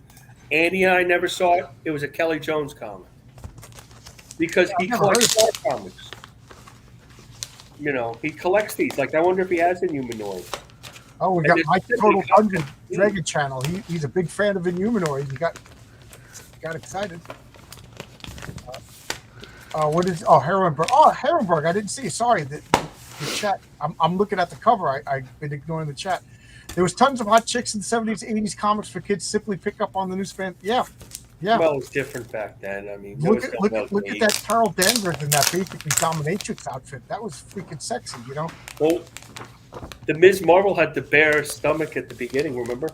Yeah, yeah. And then they covered that up. Yeah, I would take any of these covers, blow them up like 8 by 10, I mean feet, and put them on my wall if I could. Like that's how much I love like these covers. Cool. Yeah. Alrighty. Well, this is fun. I mean, honestly, we can just keep picking 10 covers I could go forever. These 10 were the first 10 that I thought of. Cool idea. And I was like, oh man, because I was hoping like more people would show up, and I knew I would pontificate forever and ever and ever. But I have more that I could pick. Marcus, do you got covers at your house, or if you want, download some files? And I don't have covers, but I'll figure out how to download. On here, I'll send some links or something. Next time I'll come up with some. I don't want to extend it now. I mean, there's only a million. Yeah, well, we've been talking for 2 hours. There was somebody in the back room that I guess they didn't want to wait any longer and left. I'll show you guys a spoiler if you want to see a spoiler. Sure. Matter of fact, I told you I was working on that cover. It's going to be for Ashley Land. Nobody else knows but you guys. I don't show it. Nobody watches my channel, so nobody's going to know even after you show it. So this is what I did for him. If you can see that. I'm going to make it big. This is his character. Oh, wow. Oh, cool. And he had... is that a... Oh, okay. I'm looking at it weird because I like it. It's harder to see, but he's leaning up kind of sort of in front of that gravestone. Yeah, big old cross. And there's monster hands that are coming at him, which is all suggested by Ashley. He's going to do a pulp type of anthology book, and he goes, "Oh, I want you to do a cover. I don't really have anything to do with you, but he never met me or anything." And it's just on your channel, really, John, because I don't think he's been on any other. What's his name? Channel. The guy who does Unbreakable Argonauts. Oh yeah, he's been on my channel. Ashley, a couple times. Yeah. And so he's the reason why I changed the name of my character from the Raven. Right. It reminded me. It's called the Falcon, and I guess he's not worried much about the name. I didn't question. And I went to draw it, and Fabrizio would appreciate this. So I'm sketching it while I'm watching TV with my wife, and it's all twisted over to the right. When you draw, you twist over to the right, and you have to flip it over or light box it in the back and try to straighten everything out. Yeah. Sometimes I do it, sometimes I don't. And so I sent him this as a sketch. I'm like, well, I want to make him face forward a little bit. And he goes, no, that's perfect. I go, okay. You, and I just kind of straighten it out that way. He's kind of looking off to the side instead of right at you. But that's what he wanted. And hopefully he got the hat right. I was right about the hat. It was like it's like a spirit type of character. It reminds me of it looks cool. Early DC character. I don't know. So anyway, that's my spoiler, my cover for the day. Yeah, it looks great. If Mike wants to come on, I got to head out anyway. So I'm gonna show a spoiler because I'm spoilerific. I'm glad you guys liked it. Thank you. You have comic covers, because that's tonight's theme. If you got comic covers, you're welcome to come in and show off the covers. If you just want to come in and talk, that's another thing. But Fabrizio, I just want to show you this. I don't know. I get a kick out of showing you this. So this is the working cover to. I love that cover. This is the working cover to Eddie is Doomed. That's Oscar doing the superheroes in the background, and that's Tonic Ball drawing Eddie reading the comic. So that's two different artists. We're working together. This is going to be a comic that we're going to be showing. That I'm going to do a campaign for Heroic Tales 2, and then we're going to be working on this simultaneously. But I learned from Zach. Strike while the iron is hot. I'm going to do Heroic Tales 2, and then I want to do Eddie is Doomed. A cross between Love and Rockets and Crisis on Infinite Earths. But I just love that it's two different art styles. That's awesome. It's something you could really, in the age of computers, this is perfect. Yeah. That's what you could do. But when it's done, it's going to look like it's hand-drawn, because all Tonic Mold stuff looks hand-drawn. I don't know if he does on the computer hand-drawn or Oscar, and it looks great. Yeah, it looks like a great cover. Wow. And go follow Oscar on Twitter. He just put up since it was Batman Day, he put up a bunch of variations of Batman. One of them has like a I think I am followed. I'll have to look you know how back. bats have I like think I follow those us. weird noses. He did Nice. that. It's really cool. I'm loving Oscar's design. So these are all like Golden Age. You know, I created a team of Golden Age characters and then sent Oscar terrible drawings, and he such a great design. I'm so lucky to have met him. You know, you keep saying terrible drawings, but anything you could send to get your idea across. So let me tell you, the artist appreciates it. Yeah. All right, I so mean, you're gonna go for You've Brazil? done your own. Yeah, I gotta head out. Okay, I But got Justin. You're in the back. Do you have comics? Can you hear me, Justin? Do you? Okay. All right. alrighty. Well, yeah, this was fun. Thanks for having me. Yeah, I want to do some stuff. I want to do things like this regularly. Yeah, for sure. How you doing, Justin? Have a good night. Hi. How you doing? Do you have comics to show? No. Oh well, I just told you the, I'm a big fan of comic books. yeah, cool. Nice to meet you, Nice Marcus. to meet you. Nice to meet you. Tonight, the theme of tonight's show is covers. So we're going to show covers. I got other people who want to come in. Like Mike, are you going to come in? Yeah, I don't have any like comic books or nothing. Oh, just not like to yours. show I don't have something. any comic books. Mine. I was just showing covers from stuff that I like to talk about. Okay. How you Yeah, doing? I have never- Nice to meet I have never been on your channel before. you. My Yeah. first Yeah. time. Okay. Yeah. Well. Mike, hold on 1 second, Mike. If you have covers, so Mike is going to show covers, Justin. So we're gonna. There you go, Mike. You click on this, and then make sure your YouTube is shut. Otherwise, it'll create a destruction loop that will create the anti-life equation. Justin, I was going to say you don't have to go anywhere. Okay. Hello. Can you hear me There you now? go. Good. Yeah, I can always hear. Thank you. So come on in, Mike, and we'll talk about our comics. What am I doing? Yeah. What is your favorite comic book movie to watch on Disney Plus? That's a good my question. favorite comic book movie is probably the first Captain America. I love the first Captain America. I'm with you on that one. Yeah. Oh, Harrenberg. Oh, you talk about the cover that I just showed? I'll show it again. I love a lot of different comic books. They're cool. Yep.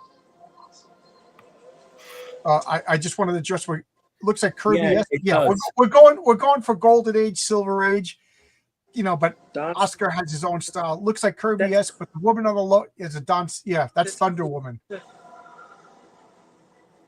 That's Thunder Woman. Next to Thunder Woman is Thunder Girl. The guy with the P is Phenomenal Man, and the guy with the gun is Captain Arachnid. These are all original characters. They are the top 10. There'll be 10 heroes. Do you do live streams every day? No, not every day. No. My next live stream is tomorrow at 10 a.m. Eastern Standard Time. I'll be talking about, I forget if it's Star Wars 4 or 5. Yeah. What's your favorite comic book, Justin? I would say my favorite comic book gotta be Spider-Man or Fantastic Four. Yep, those are two good comics. I'm just waiting for Mike. Mike, are you going to come in? Superman, Batman, they're cool. Where the hell are you? Yeah. Sounds like you're having a party at your house. Is there people running around? Oh, it's just somebody's TV was on. Sorry about that. Okay. So, Mike, I guess Mike's not going to come in. I'm just about to hit the 2-hour mark, so I think my wife is actually waiting for me with dinner. Saturday nights, we're gonna life of an exciting married man. We're gonna watch some Hallmark movies and have a late dinner. So, nice to meet you, Justin. Marcus, I guess already took off. I was waiting for Mike, but I guess he can't figure out. But I'm gonna do this semi-regularly. I kind of like this. Talk about comic book covers, So, anything you want to say, Justin, before we go? Don't forget to go to my channel and subscribe to my channel. There you go, Justin. More original stuff, content like comic books. Okay. Yeah. All right. See you, everybody. All right, See you tomorrow. bye-bye. See you on the panel tomorrow.